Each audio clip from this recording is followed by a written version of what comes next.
Good morning, boys and girls, and welcome to another storytime session. I'm so glad to see you this morning. Thank you for joining us. The book I will be reading today is called Jane Battles Bedtime. I hope you enjoy it.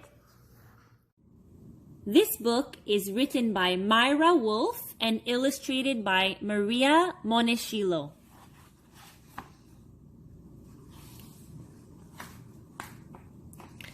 Charlotte Jane the Hardy came howling into the world with the sunrise.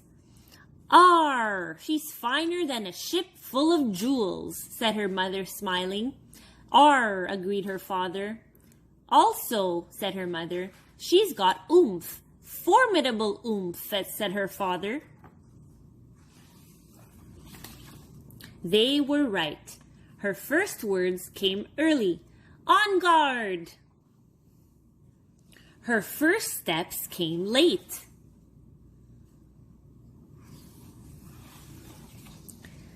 She relished swashbuckling sessions, treasure hunts, and fantastic feats of daring. "I would like to get all the juice out of my days," she would say.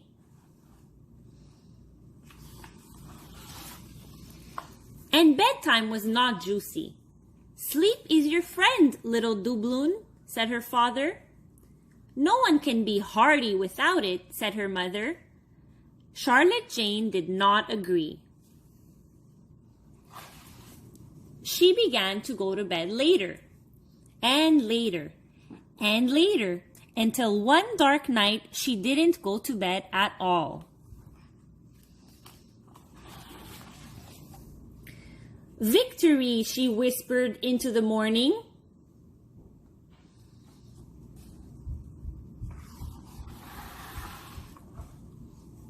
But Charlotte Jane did not feel hardy. Her oomph seemed to have gone to sleep without her. "Traitor," she said, "a good plate of cackle fruit will jostle you up." It didn't. Neither did a swashbuckling session with one-eyed Tom, or a treasure hunt. And she was too sapped to even think of fantastic feats of daring. Her parents were worried. "What's the matter?" asked her mother. "Aye, sweet pomegranate, tell us," said her father. "Arr," said Charlotte Jane, "my oomphs weighed anchor." This would not do. A hunt for the missing oomph began.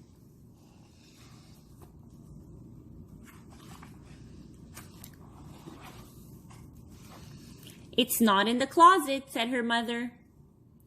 "It's not in the bathtub," called her father. "It's not in the fridge," her mother shouted. "It's not in the garden," her father bellowed. Charlotte Jane dragged herself up to her room and looked out the window. There was her mother digging through the neighbor's recycling bin. There was her father climbing the old oak tree.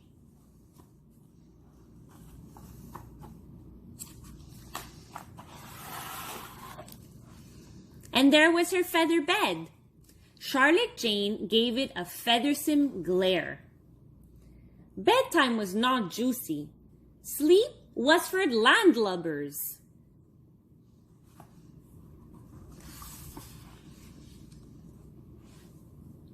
But dreams.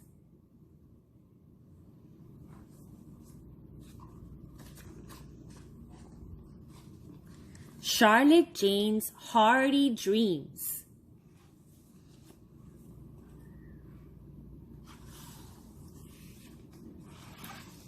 Were rip-roarers.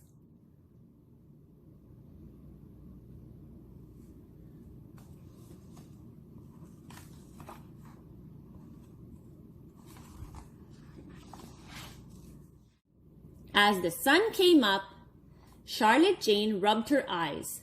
"Well, blow me down." She stretched and somersaulted to her feet. "Gangway," she said.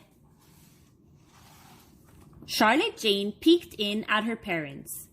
"Juicy sweet dreams, me buckos," she whispered.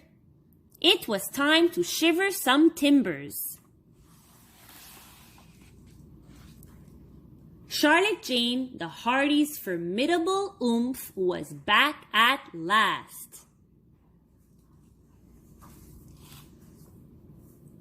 Have a lovely day. See you next time.